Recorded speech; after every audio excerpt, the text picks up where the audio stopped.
సద్గురువులు శ్రీ శివానందమూర్తి గారి పాదపద్మములకు నమస్కరిస్తూ విశ్వనాథ సత్యనారాయణ గారి 125వ జయంతి సందర్భంగా 1000 పడగలను అనేక కోణాలుగా విశ్లేషిస్తూ వస్తున్నటువంటి ఉపన్యాస పరంపరలో ఇది 6వది. గత ఉపన్యాసంలో గ్రామం ఎలా సమిష్టి కుటుంబంగా ఉండేది, ఒకరినొకరు ఎలా ఆదుకునేవారు అనేటటువంటి అంశాన్ని గురించి చెప్పుకున్నాం మనం. ఈ ఉపన్యాసంలో ప్రధానంగా అలా గ్రామం అంతా కూడా ఒక సమిష్టి కుటుంబంగా ఉండటానికి ఆధారమైనటువంటి వ్యావసాయిక వ్యవస్థ, భూమి హక్కు విషయంగా తర్వాత వచ్చినటువంటి మార్పులు, దానివల్ల ఎలా గ్రామం దెబ్బతిన్నది అనేటటువంటి అంశాన్ని ఇప్పుడు చెప్పుకుందాం. భారతదేశం ప్రధానంగా వ్యావసాయిక దేశం, అంటే ప్రధాన వృత్తిగా కలిగినటువంటి దేశం, వృత్తుల ఆధారంగా జీవనం సాగించేటటువంటి దేశం. భారతదేశం ఇలా వ్యవసాయమే ప్రధాన వృత్తిగా కలిగినటువంటి దేశంలో ప్రజలందరూ కూడా వ్యవసాయం మీదనే ఆధారపడి జీవించేవారు. కొందరు మాత్రమే కుల వృత్తుల వైపు ఆధారపడి జీవించారు. అంటే ఒకవైపు గ్రామంలోని ప్రజలందరూ రైతు మీదనే ఆధారపడి బ్రతికితే, మరోవైపు కుల వృత్తుల ద్వారా ప్రజల యొక్క నిత్యావసరాలు తీరేవి. ఈ అవసరాలు తీర్చుకోవటంలో ఒకరి మీద ఒకరు ఆధారపడి బ్రతికేవారు. కడకు అందరూ రైతు మీద ఆధారపడి బ్రతికేవారు, అంటే భూమి మీద ఆధారపడి బ్రతికేవారు. ఈ విధంగా ఒక స్వయం పోషక శక్తి, స్వయం సమృద్ధ శక్తి కలిగినటువంటి గ్రామ వ్యవస్థ భారతదేశంలో కొన్ని వేల సంవత్సరాలుగా సాగుతూ వచ్చింది.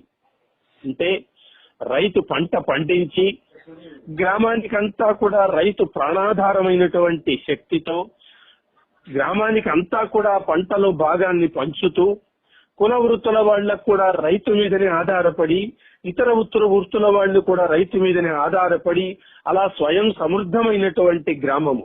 అంటే రైతు గ్రామానికి ఏ పంటలు ఎంతవరకు అవసరమో అంతవరకే పండించి గ్రామం అంతా కూడా పంచేటటువంటి వాడు. అప్పుడు వ్యాపార దృష్టి లేదు అక్కడ రైతుకు. ఆ గ్రామంలో ఇంకా ఈనాడు ఉన్నటువంటి వ్యాపార దృష్టి ఆనాడు గ్రామంలో లేదు.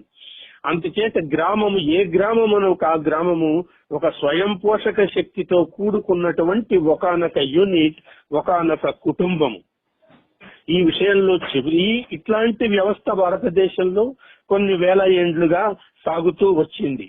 The village communities are little republics having nearly everything they want within themselves. They seem to last where nothing else lasts.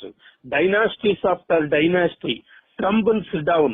Revolution succeeds to revolution. Hindu, Pathan, Mughal, Maratha, Sikh, English masters in turn, but village communities remain the same అని చెప్పి RC Dutt Metcalfe reports లోని కొన్ని అంశాలను తన యొక్క the economic history of India అనేటటువంటి గ్రంథంలో ఉదాహరించాడు. అంటే రైతు గ్రామ ప్రజలకు ఆహార పదార్థాలను పండిస్తే తక్కిన అవసరాలు కుల వృత్తులు తీర్చేవి. అందువల్ల ఏ గ్రామమునకు ఆ గ్రామము స్వయం పోషక శక్తితో కూడి ఉండేది. వస్తు మార్పిడి పద్ధతి ద్వారా అవసరాలు తీరటం చేత ప్రత్యేకంగా గ్రామాలలో డబ్బు యొక్క అవసరం లేకపోయింది. అందుచేత గ్రామ ఆర్థిక వ్యవస్థతో రాజుకు ప్రత్యక్ష సంబంధం ఏర్పడలేదు. పండిన పంటలో 6వ భాగం మాత్రమే పన్నుగా వసూలు చేయటం వరకే రాజుకు గ్రామ వ్యవస్థతో సంబంధం. ప్రజలకు కష్టాలు వస్తే వాటిని తీర్చటం వరకే రాజుకు గ్రామానికి సంబంధం ఉండేది. అంటే గ్రామ పరిపాలనా వ్యవస్థలో రాజుకు ప్రత్యక్షమైనటువంటి సంబంధం ఉండేది కాదు. ఇటువంటి స్వయం పోషక శక్తితో కుటుంబంలో బ్రతికినటువంటి గ్రామ వ్యవస్థ ఆంగ్లేయులు మొట్టమొదట ఈ వ్యవస్థ పైన దెబ్బ కొట్టారు.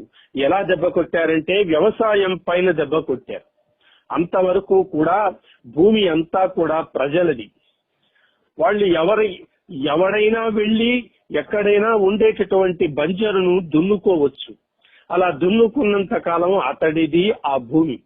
అంటే రాజుకు పండిన పంటలో 6వ భాగం మాత్రమే పన్నుగా చెల్లించాల్సి వచ్చేది. అంటే ఆంగ్లేయులు మొట్టమొదట ఈ వ్యవసాయం పైన దెబ్బతీశారు. ఇటువంటి వ్యవస్థను వాళ్ళు నాశనం చేశారు. ఈ భూమిపై ఎవరికి శాశ్వత హక్కు ఉండేది కాదు. భూమి అంతా ప్రజలది. రాజుకు భూమిపై ఏ విధమైన హక్కులు లేవు. అంటే ఎవడు అరక కట్టి పొలం దున్నుకుంటే వాడి ఆ పొలం. పండిన పంటలో 6వ భాగం మాత్రమే రాజుకు పన్నుగా చెల్లిస్తే చాలు. దున్నుకున్నంత కాలం దున్నేవాడిదే పొలం. అంటే అతడికి కూడా భూమిపై ఎటువంటి శాశ్వతమైనటువంటి హక్కులు ఉండేవి కావు. ఎప్పుడైతే ఆంగ్లేయులు పర్మనెంట్ సెటిల్మెంట్ యాక్ట్ తీసుకువచ్చారో అప్పటి నుంచి దేశంలో భూ సమస్య మొదలైంది. వ్యవసాయ రంగంలో అవ్యవస్థ మొదలైంది. భూమిపై తత్పూర్వం లేనటువంటి శాశ్వత హక్కు రైతుకు ఏర్పడింది. దీనితో క్రయ విక్రయాదులు మొదలైనాయి. తర్వాత ప్రవేశపెట్టిన జమీందారీ విధానము, మహల్వారీ విధానము మొదలైన మార్పుల వల్ల దేశంలో భూస్వామ్య దోపిడీ వ్యవస్థ క్రొత్తగా సృష్టింపబడింది. అదే కాక క్రొత్తగా పెట్టబడినటువంటి ఈ చట్టాల వల్ల పంటలు పండినా పండకున్నా కూడా రైతులు శిస్తులు చెల్లించక తప్పలేదు. శిస్తుల ద్వారా వసూలైనటువంటి లక్షల రూపాయలను ఆంగ్లేయులు తమ దేశానికి తరలించారు.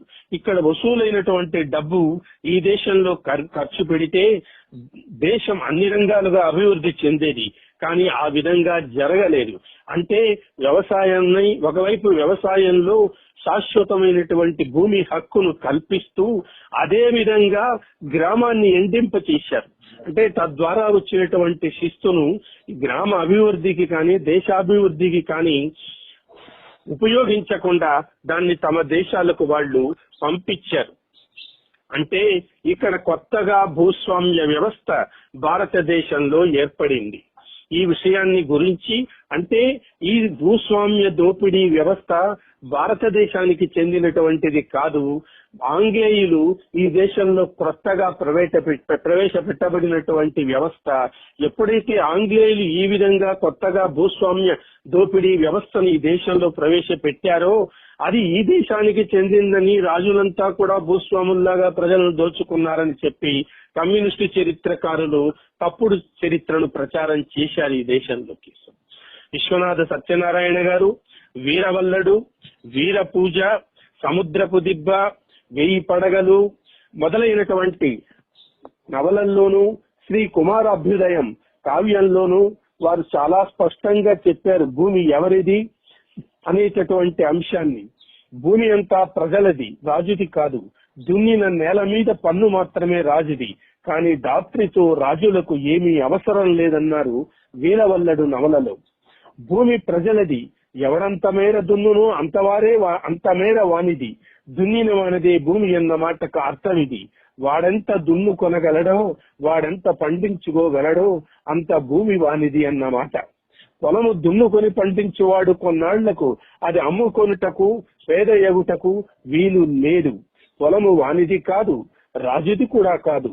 దున్నినంత కాలము తనది, అది ఉమ్మడి ఆస్తి అని విశ్వనాథ వారు వీర పూజ అనేటటువంటి ఒక చిన్న నవలలో చెప్పారు. అలాగే సముద్రపు దిబ్బ నవలలో చెబుతూ భూమి మీద ఎవ్వనికి నీ సర్వాధికారము లేదు, రాజులకే లేదు. పొలము ప్రజలది కానీ రాజుది కాదు. రాజు పంటలో భాగస్వామి కానీ పొలము మీద అధికారి కాడు. ఆ పొలము ఎవ్వరిది కాదన్నాడు సముద్రపు దిబ్బ నవలలో. అట్లాగే మరొక చోట చెబుతూ బ్రిటిష్ వాడు మన దేశమునకు వచ్చి ల్యాండ్ సెటిల్మెంట్ యాక్ట్ అని ఒకటి పెట్టినాడు. తత్పూర్వం ఎవడంత కాలము దున్నుకొనుడు అది వానిది, దున్నుకొనుటకే వానికి హక్కు. దానాదమన విక్రయార్హతలు లేవు. ఎన్నాళ్లు దున్నుకొన్నచో అన్నాళ్లు వానిది. కుటుంబములో సంఖ్య పెద్దదైనచో వారిలో కొందరు వెళ్లి మరి ఒక చోట సంపాదించుకొనడి వారేమో, అంటే దున్నుకొనడి వారేమో, ఇంకొక వృత్తి చేసేది వారేమో తెలియదు. కానీ ఆ కుటుంబం అన్నోదకములు లేక చెడిపోవటం లేదు, అమ్ముకొని లేచిపోవటం లేదు. పొరుగు రైతు వీని పొలము గదిమి కొని అప్పు పెట్టి వడ్డీలు కట్టి వీని కుటుంబమును నాశనము చేయుటకు వీలు లేదు. అట్టి స్థితిలో బ్రిటిషు రాచరికము దానాదమన విక్రయార్హలతో ల్యాండ్ సెటిల్మెంట్ యాక్ట్ ను పెట్టెను. ఎందుకు పెట్టెను? పెట్టుట మూలముగా కొందరు పెద్ద పెద్ద ఆస్తి పరులైనారు. అవతల రెవెన్యూ డిపార్ట్మెంట్ ఉన్నది, భూముల మీద శిస్తులు వేయుట జరిగినది. ఈ రీతిగా అంతరమైన ప్రజాజీవనము, పల్లెటూళ్ల జీవితము బ్రిటిష్ గవర్నమెంట్ తన చేతుల్లో పెట్టుకునను. ఎన్ని విధములా భారతదేశం నుండి డబ్బు ఇంగ్లాండ్ కు పంపించవచ్చును, అన్ని విధములా పంపించి చుండెను అని విశ్వనాథ వారు నా రాముడు నా రామాయణము మూడవ వ్యాసంలో చెప్పారు. ఇది అప్పుడు ఒక చోట చెప్తా, శ్రీ కుమారాభ్యుదయంలో ఎవడు దున్ను వనిదని ఇచ్చని విక్రమయోగ్యమై చనన్ అని శ్రీ కుమారాభ్యుదయ కావ్యంలో చెబుతారు. ఈ విషయంగా ద డిస్కవరీ ఆఫ్ ఇండియా అనేటటువంటి గ్రంథాన్ని రాసినటువంటి నెహ్రూ ఆ విషయాన్ని ఆ గ్రంథంలో ఇలా చెప్తూ వచ్చారు. The destruction of village industries was a powerful blow to the communities. The balance between industry and agriculture was upset. The traditional divisional labor was broken up, and the numerous stray individuals could not be easily fitted into any group activity. A more direct blow came from the introduction of the landlord system, changing the whole conception, ownership of land. ఇది చాలా స్పష్టంగా మనం గుర్తించాల్సినటువంటి అంశము. ఎందుకంటే భారతదేశంలో ఈనాడు చరిత్రలో ప్రచారం చేయబడుతున్నటువంటి భూస్వామ్య దోపిడీ వ్యవస్థ అంటే ఆంగ్లేయుల ప్రభావానికి లోనై ఆంగ్లేయుల ప్రభావం చేత చట్టాలను అనుసరిస్తూ ప్రజలను హింసించినటువంటి ఆంగ్లేయ ప్రభావానికి లోనైనటువంటి జమీందారీ వ్యవస్థలే భూస్వామ్య దోపిడీ వ్యవస్థ. కానీ ఇది భారతదేశంలో అనాదిగా ఉన్నటువంటి వ్యవస్థ కాదన్న అంశాన్ని ఇక్కడ మనం చాలా స్పష్టంగా గుర్తించాలి. డిస్కవరీ ఆఫ్ ఇండియాలోనే నెహ్రూ చెబుతూ the British governors themselves representing the English land lord class introduced something resembling the English system in India. The village community was deprived all control over the land and its produce. What had always been considered as the chief interest and concerns of that community now became the private property of the newly created landowner. The lead to the breakdown of the community and the cooperative system of service and function began to disappear gradually. అంటే భారతదేశంలో వ్యవసాయం మీద ఆధారపడి ఆస్తి హక్కులు ఎవరికీ లేకుండా సమిష్టి కుటుంబంగా స్వయం పోషక శక్తి కలిగినటువంటి గ్రామ వ్యవస్థను ఎలా దెబ్బతీశారో ఇక్కడ నెహ్రూ గారు చాలా స్పష్టంగా చెప్పారు. భారతదేశ చరిత్రలో బ్రిటిష్ వారు రాకపూర్వం ఆస్తి హక్కు కలిగిన పెద్ద పెద్ద భూస్వాముల తరగతి ఎక్కడా కానరాదని వివి నరసింహారావు భూస్వామ్య సంస్కరణలు అనేటటువంటి గ్రంథంలో వారు చాలా స్పష్టంగా వివరించారు. అక్కడ వీర తెలంగాణ అనేటటువంటి గ్రంథంలో కూడా ఆ రోజు పన్నులు మహా దారుణంగా ఉండేవి. పన్నులు చెల్లించుకొనడం చేత కాక ప్రజలు భూములనే వదులుకునేవారు. ప్రజలు పన్నులు కట్టడానికి, అప్పులు తీర్చడానికి, కుటుంబ నిర్వహణకు శక్తి లేక తమ భూములను చాలా హీనమైన ధరలకు అమ్ముకోవలసి వచ్చింది. ఈ విధంగా లక్షలాది ఎకరాలను ప్రజలు పోగొట్టుకున్నారు అని వీర తెలంగాణ అనేటటువంటి గ్రంథంలో చెప్పటం జరిగింది. అట్లాగే ఈ ల్యాండ్ ట్యాక్స్ విషయంలో RC Dutt the economic history of India అనేటటువంటి ఒక అద్భుతమైనటువంటి గ్రంథాలను ప్రకటించారు.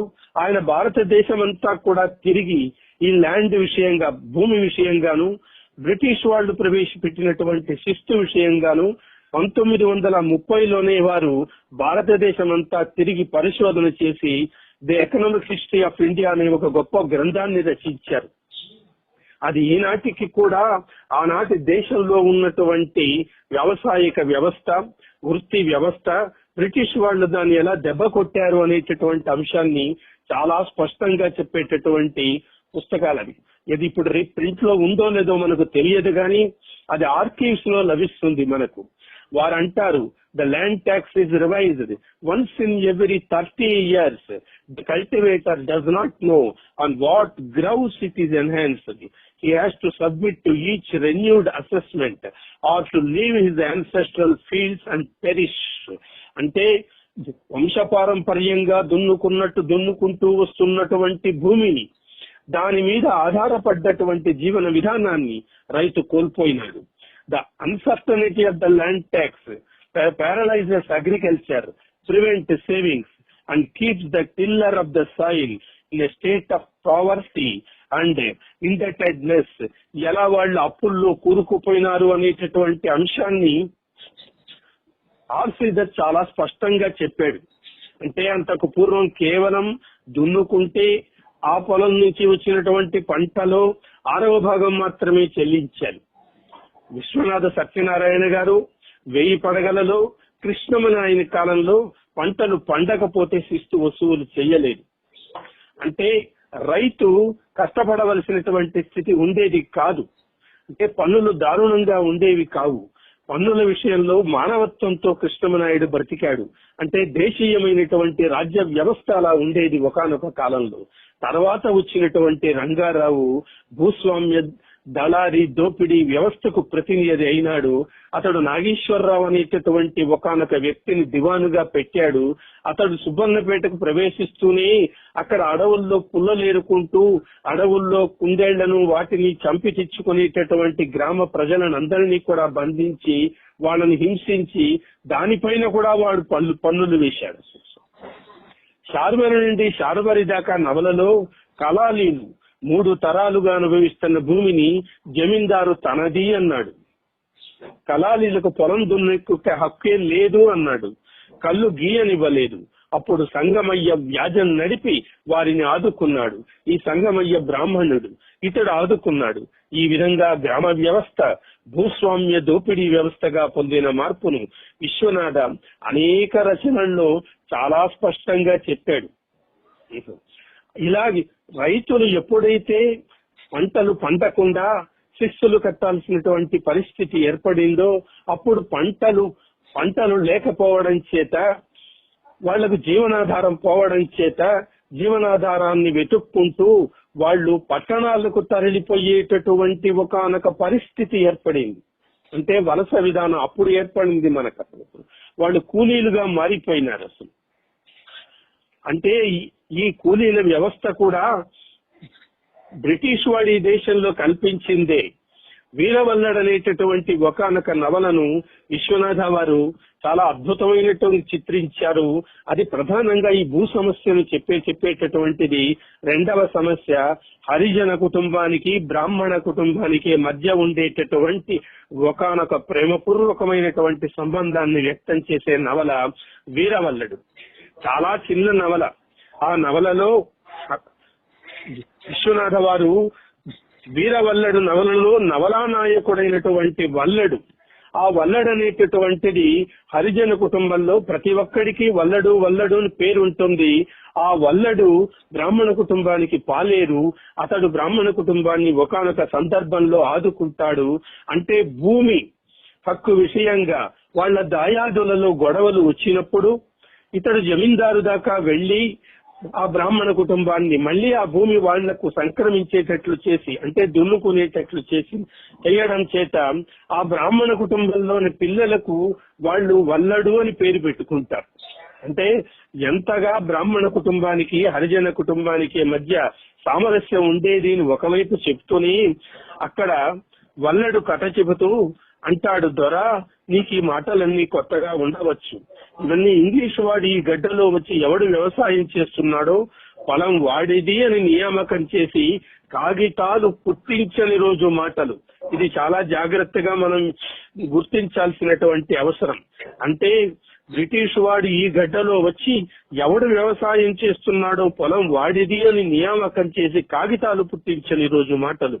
అప్పటికి దేశంలో ఇలా ఉండేది, ఎవడు అరక కట్ట దున్నితే వాడిది ఆ పొలం. రైతు దగ్గర కాగితాలు ఉండేవి కావు, అంతా పంచాయతీదారుల మీద ఉండేది. నీకు కావలసి వస్తే బంజరుగా ఉన్న పొలం దున్నుకో, వద్దనే వారు లేరు.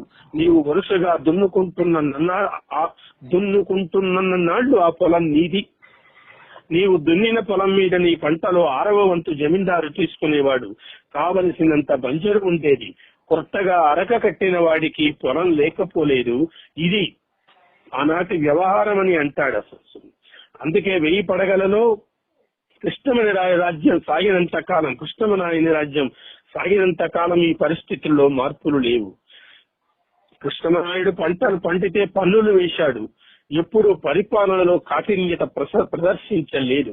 అంటే కృష్ణమనాయుడు ఇక్కడ భారతీయ రాజ్య వ్యవస్థకు ప్రతినిధిగా మనం గుర్తించాల్సినటువంటి అవసరం ఉన్నది. 1000 పడగలలో రంగారావు జమీందార్ అంతా తనది, జమీందారీ అంతా కూడా తనదిగానే భావించాడు. ఇక్కడ కృష్ణమనాయుడు విషయాన్ని చెబుతూ గ్రామ వ్యవస్థలో వ్యవసాయంతో పాటు అడవులపై బీళ్లపై ఆధారపడి గ్రామ ప్రజలు జీవనం సాగించేవారు. అందరూ కూడా పేదవారు, బీదవారు, దొరికినంతతో జీవనాన్ని సాగించేటటువంటి వాళ్ళు, ఆస్తి కూడబెట్టుకోవాలన్నటువంటి దురాశ పీడితులు కాదు వాళ్ళు. అంటే జీవనంలోనే ఒక సాత్విక లక్షణం ఉండేది, ఎదుటి వాణ్ణి ఆదుకునే లక్షణం ఉండేది.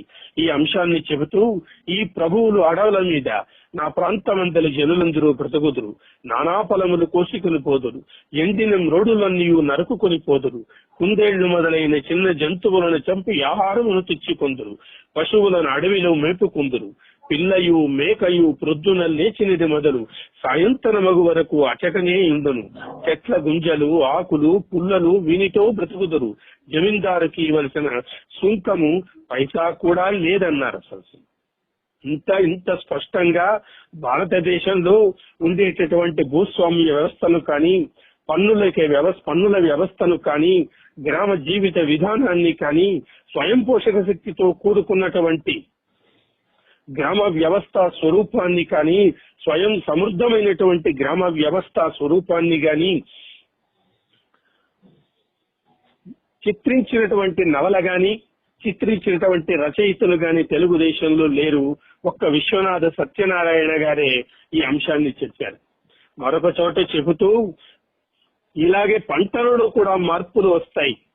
ఎప్పుడైతే రైతు పంటలు పండినా పండకున్నా కూడా శిస్తు చెల్లించాల్సినటువంటి పరిస్థితి ఏర్పడిందో, గ్రామానికి అవసరమైనటువంటి పంటలు పండించడానికి బదులుగా తను ఇతర గ్రామాలకు వెళ్లి, పట్టణాలకు వెళ్లి అమ్మటానికి యోగ్యమైనటువంటి వ్యాపార పంటలు పండించేటటువంటి స్థితి రైతుకు ఏర్పడింది. అప్పుడు అంటే ఒకవైపు గ్రామ వ్యవస్థ నాశనం చేయబడుతూ పారిశ్రామిక వ్యవస్థ, పట్టణ వ్యవస్థ, అంటే పారిశ్రామిక పట్టణ నాగరికత సుబ్బన్నపేటను నాశనం చేస్తూ వచ్చిందో కూడా ఆయన చెప్పాడు. అసలు ధర్మారావు ఒక చోట ఒక ముసలి రైతుతో సంభాషణలో చెబుతూ 10 ఎకరములు గల పొలము కలవాడు కొనవలసిన వస్తువు ఏది?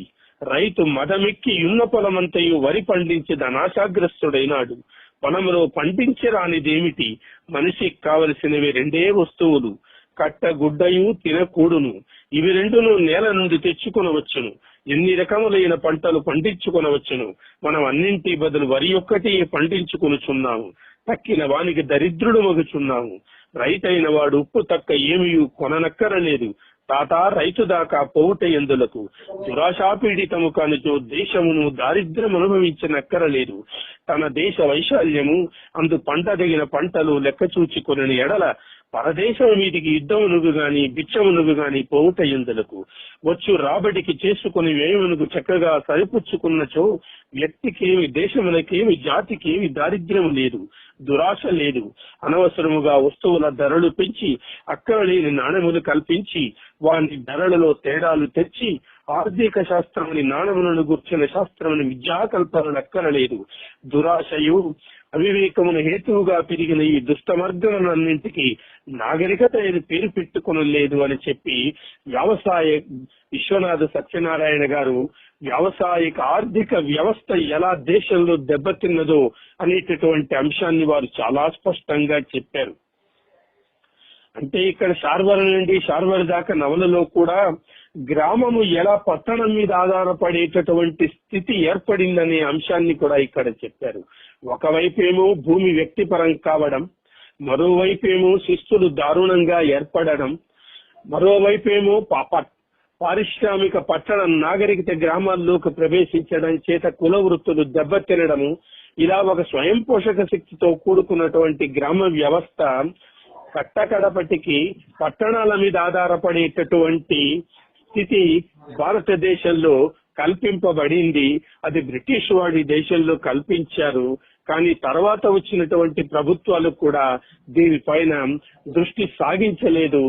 చెడిపోయినటువంటి వర్ణ వ్యవస్థ కుల వ్యవస్థగా పరిణామం పొందిన తర్వాత కూడా దాన్ని తమకు ఎన్నికలలో అధికారం రావడానికి వాళ్ళు వాడుకున్నారే తప్ప గ్రామాలను బాగు చేసేటటువంటి స్థితి వాళ్ళు ఒకానొక పరిస్థితిని వాళ్ళు కల్పించలేకపోయినారు.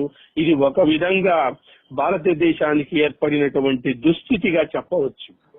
శార్వరి నుండి శార్వరి దాకా నవలలో స్వయం పోషక శక్తితో కూడుకున్న గ్రామ వ్యవస్థ ఎలా క్రమంగా పట్టణాల మీద ఆధారపడేటటువంటి స్థితికి ఏర్పడిందో చాలా స్పష్టంగా చెప్పాడు ఆయన.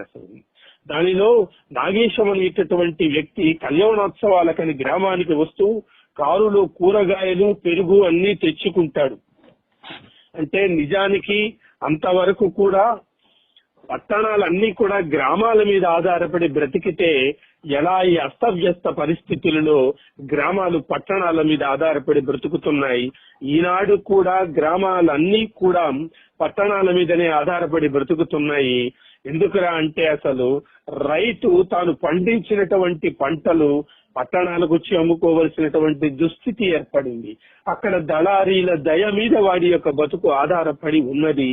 ఈ పరిస్థితి భారతదేశంలో ఈనాడు ఏర్పడడానికి బ్రిటిష్ వాళ్ళు ప్రవేశపెట్టినటువంటి విధానములే కారణం.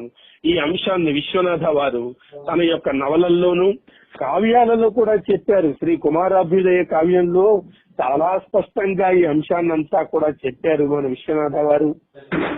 అది ఆయా గ్రంథాల్లో మనం చదువుకోవచ్చు. ఒక సమిష్టి కుటుంబమైన యూరు వృష్టిగతులుగానయి వారు దొరలు వీరు పాలేరులైది కల్పించినట్టి భేదములు వేసగి పొలాన బిట్లుగాగా అన్నారు కుమారాభ్యుదయ కావ్యంలో. అంటే భూస్వామ్య దోపిడీ వ్యవస్థ ఈ దేశానికి చెందినది కాదు, ఇది విదేశీ దేశంలో ప్రవేశపెట్టబడినటువంటి వ్యవస్థ. ఈ అంశాన్ని విశ్వనాథ వారు చాలా స్పష్టంగా చెప్పారు.